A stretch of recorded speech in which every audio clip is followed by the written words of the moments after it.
নমস্কার দর্শক বন্ধুরা, আমি প্রতিমা কুকিং উইথ প্রতিমা চ্যানেলে তোমাদের সবাইকে আবারও একবার আন্তরিকভাবে সুস্বাগতম। আশা করি বন্ধুরা তোমরা সবাই খুব ভালো আছো, সুস্থ আছো।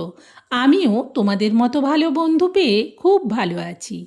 আজকের রেসিপিটা শুরু করার আগে যে সমস্ত বন্ধুরা আজকে প্রথম আমার রেসিপি দেখছো, তোমরা আমার আরও রেসিপি দেখতে চাইলে আমার এই ছোট্ট পরিবারের বন্ধু হয়ে আমার পাশে থেকো।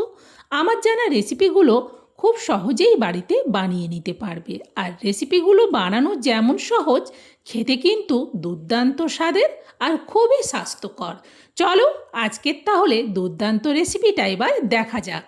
আজকে আমি আলু আর উচ্ছে দিয়ে খুব টেস্টি একটা রেসিপি তোমাদের সাথে শেয়ার করব। তার জন্য দেখো একটা মিডিয়াম সাইজের আলু নিচ্ছি আর 4 পিস উচ্ছে নিচ্ছি। অবশ্য অনেকে বলে করলা। চলো এবার এই আলু আর উচ্ছেটা কেটে ধুয়ে নিই। দেখো আলু আর উচ্ছে কেটে ধোয়ার পরেও এইভাবে আলাদা করে রেখেছি, আর উচ্ছে থেকে সব বীজগুলোকে বাদ দিয়ে দিয়েছি, কারণ বীজের দানাগুলো শক্ত হয়ে গিয়েছিল।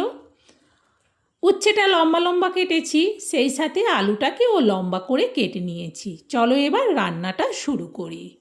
সবের প্রথম গ্যাস জেলে কড়াটা বসিয়ে দিয়ে দিলাম তেল। তেলের মধ্যে দিয়ে দিচ্ছি অল্প হলুদ। এবার খুন্তি দিয়ে তেলটাকে কড়ার উপর পর্যন্ত চাড়িয়ে নিয়ে দিয়ে দিচ্ছি উচ্ছেগুলো। সব উচ্ছেগুলো দেওয়ার পর খুন্তি দিয়ে এবার উল্টে পাল্টে উচ্ছেগুলোকে নাড়াতে থাকবো। তেলটা খুব ভালো করে গরম হয়ে গিয়েছিল, এখন কিন্তু গ্যাসটাকে কমিয়ে দিলাম। কমিয়ে দেওয়ার পর প্রায় মিনিট দুয়েকের মতো উচ্ছেটাকে খুন্তি দিয়ে ভালো করে উল্টে পাল্টে নাড়াতে থাকলাম। উচ্ছেটা অনেকটাই ভাজা ভাজা হয়ে এসছে। এখন এতে দিয়ে দেবো আলুগুলো, কারণ আলুগুলোকেও একটু উচ্ছের সাথে ভালো করে ভেজে নেব। সব আলুগুলো একেবারেই দিয়ে দিলাম। আবারও খুন্তি দিয়ে উল্টে পাল্টে আলু আর উচ্ছেটাকে নাড়াতে থাকবো।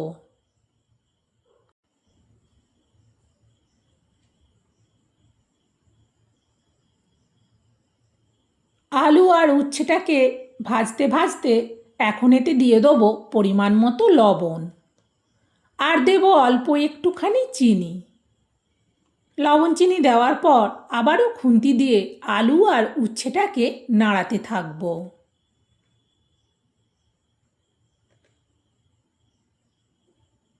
এরপর আমি এতে দিয়ে দিচ্ছি পরিমাণ মতো হলুদ, আর দিচ্ছি অল্প একটুখানি শুকনো লঙ্কার গুঁড়ো।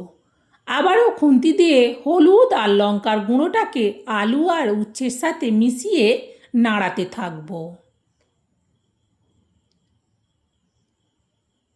প্রায় 1 মিনিটের মতো নাড়ালাম।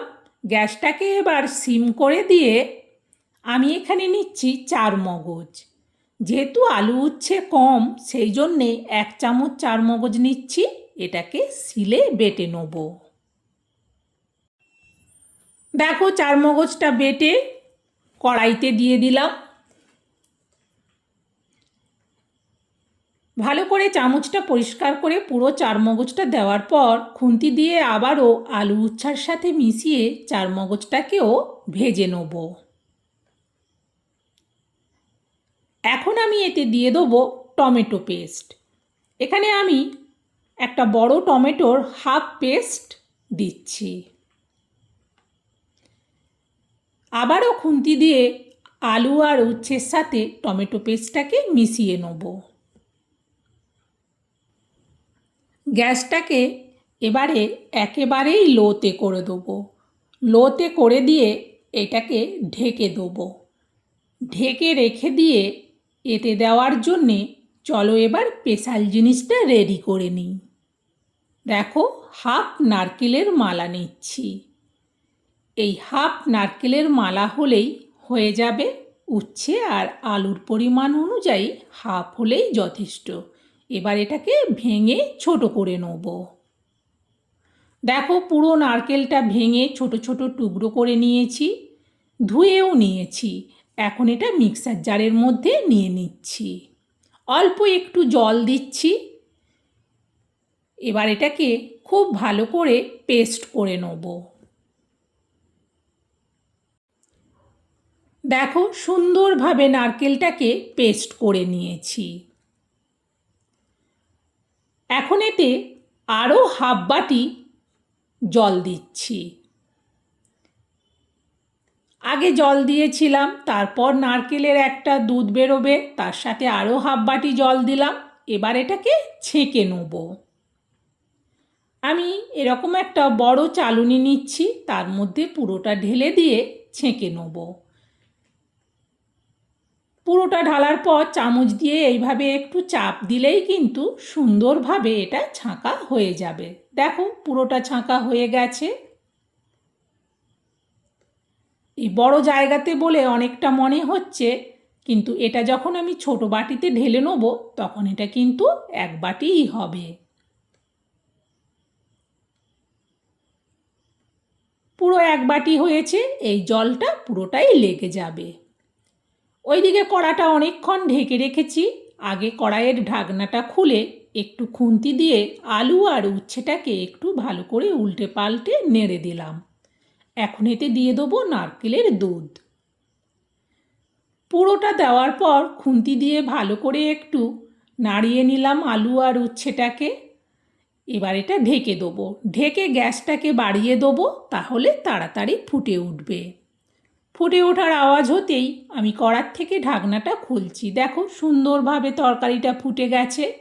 খুন্তি দিয়ে একটু নাড়িয়ে দেখে নিলাম। দেখে নেওয়ার পর এটা আবারও ঢেকে দেবো। এবার কিন্তু গ্যাসটা মিডিয়ামে করে দেবো। মিনিট তিনেক পরেই আমি কড়ার থেকে ঢাকনাটা সরাচ্ছি। লুকটা দেখো কতটা সুন্দর হয়েছে। খুন্তি দিয়ে একটু ভালো করে নাড়িয়ে দেখে নিলাম।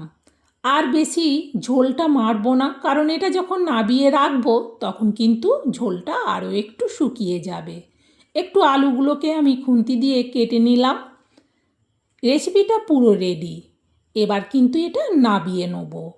না নাবিয়ে নিলে ঝোলটা তাহলে একেবারেই কিন্তু শুকিয়ে যাবে। চলো এবার এই রেসিপিটা নাবিয়ে নিই। এই স্টিলের বড় প্লেটটার মধ্যে পুরো উচ্ছে আলুর রেসিপিটা আমি নাবিয়ে নিচ্ছি।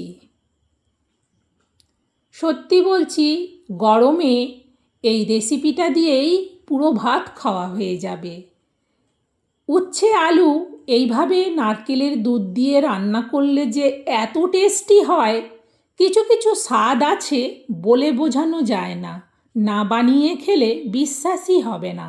একবার আমার দেখানো পদ্ধতিতে এই উচ্ছে আলুর রেসিপিটা বানিয়ে দেখো, স্বাদ মুখে লেগে থাকবে, বারবার বানিয়ে খেতে ইচ্ছে করবে।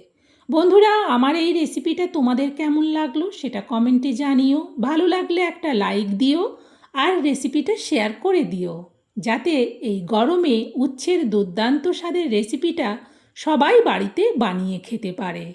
বন্ধুরা, আজকের মতো রেসিপি শেষ। সবাই ভালো থেকো, সুস্থ থেকো। আবার পরে রেসিপিতে দেখা হবে। টাটা।